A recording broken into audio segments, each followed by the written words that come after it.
నేను 155 సచివాలయంలో వాలంటీర్గా వర్క్ చేస్తున్నాను. గౌరవనీయులైన సీఎం గారికి, డిప్యూటీ సీఎం గారికి ఒకటే అడుగుతున్నామండి. మేమందరం లేడీస్ కనిపించట్లేదండి మీకు. 5 years మేము సర్వీస్ చేస్తే తీసుకొచ్చేసి మమ్మల్ని రోడ్డు మీద పడేశారు. ఆ 5,000 మీకు ఎందుకు పనికొస్తుందని మీరు అనుకుంటున్నారు. మాకు ఇండివిజువల్గా మాకు 5,000 పనికొస్తాయండి. మీకు జీవో లేదు అంటున్నారు. ఆ ఎమ్మెల్యే ఎవరో అంటున్నారండి, లేని బిడ్డకు పేరు ఎలా పెడతామండి అని. మేమందరం బిడ్డలా కనిపించట్లేదా మీకు? మేమందరం బిడ్డలా కనిపించట్లేదా అండి? ఆ జీవో అనేది జగన్ గారు ఉన్నప్పుడు కొత్తగా తీసుకొచ్చారు. ఇప్పుడు మీది ఉంది కాబట్టి మీరు తీసుకురండి. లేదని తీసుకొచ్చి రావడం పెద్ద విషయం కాదు కదా, తీసుకురావాలి కదండి. మేమందరం మీకు బిడ్డలా కనిపించట్లేదా? అప్పుడెప్పుడే చెప్పారు కదా డిప్యూటీ సీఎం గారు, మా అక్కలకి చెల్లెలకి ఏమైనా ప్రాబ్లం వస్తే ముందుంటాను అన్నారు కదా.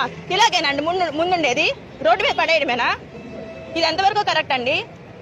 మీరు ఇలా చిన్న చూపు చూడడం కూడా కరెక్ట్ కాదండి. చిన్న పిల్లల్ని వేసుకుని అందరూ రోడ్డు మీద పడిపోయామండి. ఆ 5,000 తోనే మేము మా ఫ్యామిలీ రన్ చేసుకుంటున్నాము. ఇది ఎంతవరకు కరెక్ట్ అని చెప్పి నేను ఇప్పుడు డైరెక్ట్ గా మీడియా ముందు అడుగుతున్నాను. మాకు సమాధానం చెప్పండి. మీరు రోడ్డు మీద ఇలా మోకాళ్ళు వేసుకుని ఉంచోవడం మాకు అవసరమా? చెప్పండి. ఎందుకండి మాకు ఇలాగా? మిమ్మల్ని అందుకని గెలిపించాం.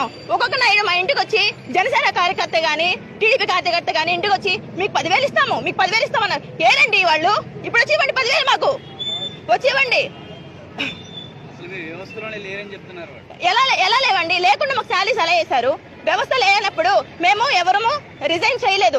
జీవో లేకుండా ఎలా మమ్మల్ని అటెండెన్స్ నుంచి తీసేశారు? క్వశ్చన్ చేస్తామండి, చెప్పండి. ఎలా తీసేశారు? జీవో లేకుండా అటెండెన్స్ నుంచి వేరే వాళ్ళు వచ్చేసి రిజైన్ చేశారు. వాళ్ళంటే తీసేశారు. మేము చేయలేదు కదా, మమ్మల్ని ఎలా తీస్తారు? సమాధానం చెప్పండి.